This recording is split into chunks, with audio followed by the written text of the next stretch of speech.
Shri T Harish Rao గారు. Speaker sir, Sridhar గారు మీ మాట తప్పకుండా నేను కూడా ఎల్ఏ మినిస్టర్గా పనిచేసిన ఒక్క సబ్జెక్ట్కే పరిమితం అవుతా, కాకపోతే ఆన్సర్ ఇస్తే సంతోషపడతాను. అట్లీస్ట్ ఇప్పుడు ఏమైందంటే ఇంతమంది సభ్యులు కొత్త సభ్యులు మాట్లాడుతుంటే మీరు ఎల్ఏ మినిస్టర్గా స్పీకర్ గారు 0 ఓవర్ ఒక అరణ్య రోదనగా మార్చకండి. ఏదో మాట్లాడినామంటే మాట్లాడడం కాదు, ఆన్సర్ రావాలి. వ్రాతపూర్వకమైన సమాధానాన్ని మళ్ళీ వచ్చే సెషన్ లోపు సభ్యులకు అందజేయించండి. గతంలో మేము పంపిన ఎల్ఏ మినిస్టర్గా నేను పంపిన మీరు కూడా ప్రయత్నం చేయాలని చెప్పి కోరుతా ఉన్నాను.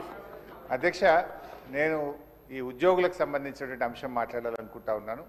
ఎందుకంటే ప్రభుత్వ ఉద్యోగులు అనేవాళ్ళు ప్రభుత్వానికి రథచక్రాలు లాంటి వాళ్ళు సంతోషంగా ఉంటేనే అభివృద్ధి కార్యక్రమాలు సంక్షేమ కార్యక్రమాలన్నీ కూడా ప్రజలకు సజావుగా చేరేటువంటి అవకాశం ఉంటుంది. ఈరోజు వాళ్ళందరూ కూడా తీవ్రమైనటువంటి మనోవేదనతో ఆవేదనలో ఉన్నటువంటి పరిస్థితి ఉంది. ముఖ్యంగా దేశంలో ఎక్కడ లేని విధంగా ఈరోజు రాష్ట్ర ప్రభుత్వ ఉద్యోగులకు 6 డిఏలు పెండింగ్లో ఉన్నటువంటి పరిస్థితి.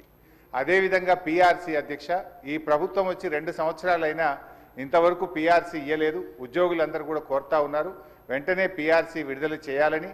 గతంలో కేసీఆర్ గారు 43-39% పిఆర్సీని మా ప్రభుత్వం ఇచ్చింది అధ్యక్ష. అదేవిధంగా ఉద్యోగులకు ఎంప్లాయీస్ హెల్త్ ఇన్సూరెన్స్ స్కీమ్ ఆ రోజు మేము జీవో కూడా ఇచ్చాం. దాన్ని మీరు అమల్లోకి తెస్తామని చెప్పి మేనిఫెస్టోలో పెట్టి కూడా ఈహెచ్ఎస్ స్కీమ్ను అమల్లోకి తేలేదు. దాన్ని కూడా వెంటనే అమల్లోకి తేవాలి. ఉద్యోగుల జీపీఎఫ్ తదితర బకాయిలన్నీ కూడా విడుదల చేయాలని మీ ద్వారా ప్రభుత్వాన్ని కోరుతున్నాం అధ్యక్ష.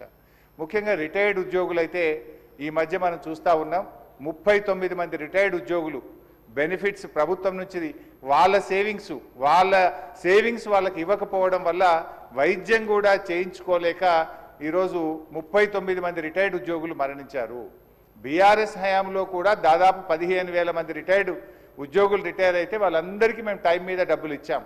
కానీ కాంగ్రెస్ హయాంలో, ఎందుకంటే ఈరోజు నేను అసెంబ్లీకి వస్తూ ఉంటే పొద్దున్నే నా సిద్దిపేటలో ఒక డాక్టర్ జగత్ Kumar Reddy retired JD veterinary పొద్దున్నే నా దగ్గరికి వచ్చి అన్నా కొద్దిగా అసెంబ్లీలో మాట్లాడు, నేను అక్టోబర్ 2024లో రిటైర్ అయినా ఇంతవరకు ₹1 రాలేదు. హైకోర్టుకు పోయి ఆర్డర్ తెచ్చుకున్నా అయినా రాలేదు. హైకోర్టులో కంటెంప్ట్ వేస్తే కూడా వాయిదాలు అడుగుతూ ప్రభుత్వం మమ్మల్ని ఇబ్బందులు పెడతా ఉంది. మా రిటైర్డ్ ఉద్యోగుల పెన్షన్ బెనిఫిట్లు ఇప్పించండి, చావు బతుకుల్లో ఉన్నటువంటి మమ్మల్ని కాపాడండి. 30-35 ఏళ్ళు ప్రభుత్వానికి సేవ చేసినటువంటి రిటైర్డ్ ఉద్యోగులను ఈ రకంగా వేధించడం ప్రభుత్వానికి తగదు, దయచేసి ప్రభుత్వం దృష్టికి తీసుకుపోండి అని చెప్పి పొద్దున్నే నా ఇంటికి 7 గంటలకే వచ్చి కూర్చున్నాడు సార్. నేను బయటకు వచ్చేసరికి ఏంది ఇంత పొద్దున్న వచ్చినావంటే ఇట్లా ఉందన్న ఆరోగ్యం బాగాలేదని చెప్పమంటే బట్టి గారికి చెప్తా తప్పకుండా ఈరోజు నేను మాటించి వచ్చి ఈరోజు చెప్తా ఉన్నాను అధ్యక్ష. అదేవిధంగా అధ్యక్ష, సిపిఎస్ ఉద్యోగులను ఓపీఎస్గా మారుస్తామని ఆ రోజు కాంగ్రెస్ పార్టీ ఎన్నికల్లో హామీ ఇచ్చింది. మరి ఎప్పటిలోగా ఓల్డ్ పెన్షన్ స్కీమ్ అమలు చేస్తారు? మరి ఈలోపు గత 2 సంవత్సరాల నుంచి సిపిఎస్ కింద రాష్ట్ర ప్రభుత్వం కట్టాల్సిన కాంట్రిబ్యూషన్ డబ్బులను కూడా మీరు కట్టకుండా దాన్ని దారి మళ్లిస్తూ ఉన్నారు. అసలు కాంట్రిబ్యూషను కట్టలేరు, ఓపీఎస్ తేకపోవడం వల్ల 2 లక్షల మంది సిపిఎస్ ఉద్యోగుల భవిష్యత్తు ఈరోజు ప్రశ్నార్థకంగా మారుస్తూ ఉన్నారు. దయచేసి సిపిఎస్ కాంట్రిబ్యూషన్ కట్టండి, ఓపీఎస్ విధానాన్ని ఇచ్చిన మాటకు కట్టుబడి తక్షణమే అమల్లోకి తేవాలని చెప్పి మీ ద్వారా కోరుతున్నాం అధ్యక్ష. అదేవిధంగా పోలీస్ డిపార్ట్మెంట్లో కూడా అధ్యక్ష సరెండర్ లీవులు 5 సరెండర్ లీవులు పెండింగ్లో ఉన్నాయి. టీఏలు రావట్లేదు, డిఏలు రావట్లేదు, స్టేషన్ అలవెన్స్ రావట్లేదు.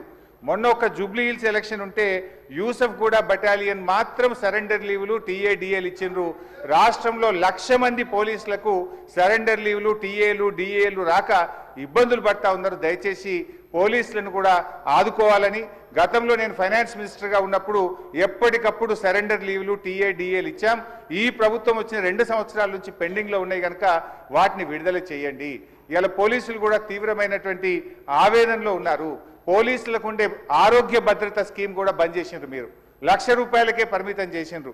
పోలీస్ కానిస్టేబుల్ చాలా ఇబ్బంది పడతా ఉన్నారు. ఆరోగ్య భద్రతను పునరుద్ధరించండి, గతంలో మాదిరిగా కార్పొరేట్ వైద్యం పోలీసులకు అందించాలని చెప్పి కోరుతూ కాంగ్రెస్ పార్టీ ఎన్నికల మేనిఫెస్టోలో తక్షణమే మేము ఉద్యోగులకు పిఆర్సీ ఇస్తాము, పెండింగ్ డిఏలు ఇస్తాము, బకాయిలు ఇస్తాము, ఓపీఎస్ తెస్తామని మాట ఇచ్చి ఈరోజు కాంగ్రెస్ పార్టీ 2 ఏళ్లైనా అమలు చేయకుండా మోసం చేస్తూ ఉంది. జరిగిన అన్యాయం ఇప్పటికే చాలా జరిగింది. తక్షణమే ఇప్పటికైనా ఉద్యోగులకు, రిటైర్డ్ ఉద్యోగులకు, పోలీసులకు ఇచ్చిన హామీకి కట్టుబడి మేలు చేయండి అని చెప్పి మీ ద్వారా ఆర్థిక మంత్రి, డిప్యూటీ సీఎం గారిని నేను కోరుతా ఉన్నా అధ్యక్ష. అధ్యక్ష, గౌరవ సీనియర్ శాసనసభ్యులు హరీష్ రావు గారు ప్రస్తావన చేసిన అంశాలన్నిటిని కూడా నోట్ చేసుకున్నాం అధ్యక్ష. కానీ సభ దృష్టికి కొన్ని విషయాలు ఈరోజు హరీష్ రావు గారు వారి పార్టీకి సంబంధించి ఉద్యోగస్తుల గురించి, వారి సంక్షేమం గురించి మాట్లాడుతున్నారంటే ఏ విధంగా ఉందంటే దయ్యాలు వేదాలు వలికినట్టు ఉంది అధ్యక్ష. ఉద్యోగస్తులకి ప్రతి నెల వారి జీతభత్యాలకు సంబంధించి 20 తారీఖు వరకు జీతాలు ఇయ్యలేని పరిస్థితుల్లో వారి ప్రభుత్వం నడిపారు. ఇప్పుడు వారి ఉద్యోగస్తుల గురించి మాట్లాడుతూ ఉన్నారు అధ్యక్ష. ఏదేమైనప్పటికీ ఉద్యోగస్తులకు సంబంధించిన సంక్షేమం, వారికి రావాల్సిన జీపీఎఫ్ కానీ, రిటైర్ అయిన పబ్లిక్ సర్వెంట్స్ సంబంధించిన అంశం విషయంలో ఒక సిస్టమ్ని ఏర్పాటు చేసుకొని వారికి ఏ విధమైన ఇబ్బంది రాకుండా అన్ని విధమైన చర్యలు తీసుకుంటామని గౌరవ సభ్యులకు తెలియజేస్తా ఉన్నారు. శ్రీ మాజిద్ హుస్సేన్.